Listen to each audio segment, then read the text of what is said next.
qual que é o prognóstico desse meu doente, tá bom?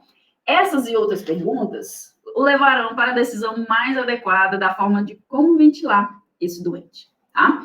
Então, se ele é uma emergência clínica, geralmente as descompensações cardíacas, respiratórias, metabólicas, né? Não é o nosso foco hoje, mas sendo um trauma, você tem que se perguntar tudo isso aqui, porque realmente vai te dar algum norte também, tanto da avaliação quanto do tratamento deste doente, beleza? Então, daqui, nossos acidentes automobilísticos são os responsáveis aí pela maioria dos nossos pacientes, junto com a violência, tá? É muito comum esses nossos pacientes traumatizados, tá? Então, não dá para deixar de lembrar e discutir que eu tenho uma diferença entre a insuficiência respiratória ventilatória, que é a chamada tipo 2, e a insuficiência respiratória tipo 1, que é também chamada de hipoxêmica, né? Pensando nessas duas fases principais, ventilar e difundir, a gente tem diferenças, tá? E isso faz também diferença no que a gente vai estabelecer como prioridades e atenção ali na hora que a gente está ventilando esse doente. Então, a gente tem que lembrar que tem essa diferença, né? Uma coisa é colocar o ar lá para dentro, tá bom? Então, assim, o paciente teve algum trauma que está impedindo a mecânica ventilatória desse paciente, né? É algo a ser considerado, tá? Então, uma coisa é botar o ar lá para dentro. Isso depende do quê? Da caixa torácica íntegra, né?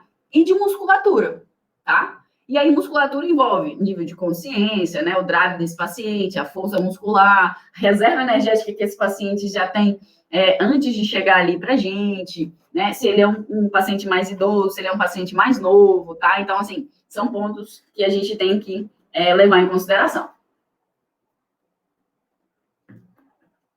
Ok? E quando a gente fala de difusão, a gente está falando na barreira mais exato ali, a gente está olhando aqui, na barreira alvéolo-capilar, tá bom? E aqui a gente vai fazer a troca de O2 e CO2, né? E quando eu tenho dificuldades, situações clínicas que impedem essa troca adequada, eu tenho um paciente que vai me apresentar, digamos assim, né, como principal característica, uma baixa de oxigenação no sangue, tá bom? Aqui é a nossa insuficiência tipo 1 hipoxêmica, tá bom? Por qual motivo isso é importante, gente? Porque, assim, se eu tô com um paciente que ele tem um quadro de hipoxemia, de insuficiência tipo 1, eu tenho parâmetros mais específicos para ajustar nesse paciente. Agora, se eu tenho um paciente que está ventilando mal, ele vai impactar muito, gente, mais diretamente no CO2, tá? Por qual motivo? A gente tem que lembrar que o CO2, ele é produção contínua, tá bom? No nosso metabolismo. Ele é lixo metabólico, tá? Produto do metabolismo. Então, ele está sendo produzido o tempo inteiro no corpo ali, no nosso corpo, né? No corpo do nosso paciente. E aí, o que ele tem que fazer com esse CO2? Ele vai inspirar e vai expirar esse CO2, eliminar ele, tá? Isso quer dizer que, se é uma produção contínua ali, devido ao metabolismo, se o paciente ventila mal ou ventila pouco, ele elimina menos, e por isso acumula nos níveis séricos dele, ok? Isso a gente caracteriza como uma insuficiência ventilatória, uma insuficiência hipercápnica, insuficiência respiratória aguda tipo 2, ventilatória. Então, vocês concordam comigo, se eu tiver lesão muscular, lesão em caixa torácica, que impeça essa minha mobilidade, né, essa expansão torácica, pode afetar esse meu paciente mais diretamente pensando no CO2, beleza?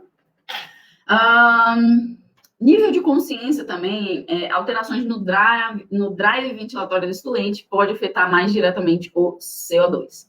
E quando eu penso na barreira alvéolo-capilar, aqui mesmo, alvéolo com capilar, ou seja, tem líquido aqui no espaço intersticial, ou no alveolar mesmo, propriamente dito, ou o paciente tem uma redução de volume sanguíneo, isso tudo vai impactar na minha troca, na difusão mais diretamente. E lembrando que o CO2 é 20 vezes mais difusivo do que o O2, então quando eu tenho um impacto na troca, o meu paciente vai ter uma dificuldade muito maior na oxigenação do que liberar esse CO2. Então, ele pode ventilar e não trocar bem, certo? Então, isso eu vou ter um impacto muito maior no O2. E isso me caracteriza como insuficiência respiratória tipo 1 hipoxêmica. Ah, professora, mas ele pode não ventilar bem e ter também uma hipoxemia? Pode. Porém, ela não é refratária ao oxigênio. Isso quer dizer que, mesmo um paciente ventilando mal, impactando no CO2, na hora que eu dou oxigênio para esse doente, o oxigênio entra por qual motivo? Porque ele está difundindo bem, certo? E aí, perfundir vai depender do sistema cardiovascular também, que vai impactar, querendo ou não, na entrega do oxigênio para os tecidos, para os órgãos, mais especificamente, né, lá no final. Ou seja, mesmo às vezes ele ventilando bem, trocando bem, se ele tiver uma perfusão ruim, ele pode mesmo assim apresentar casos de hipóxias, né, sofrimentos teciduais.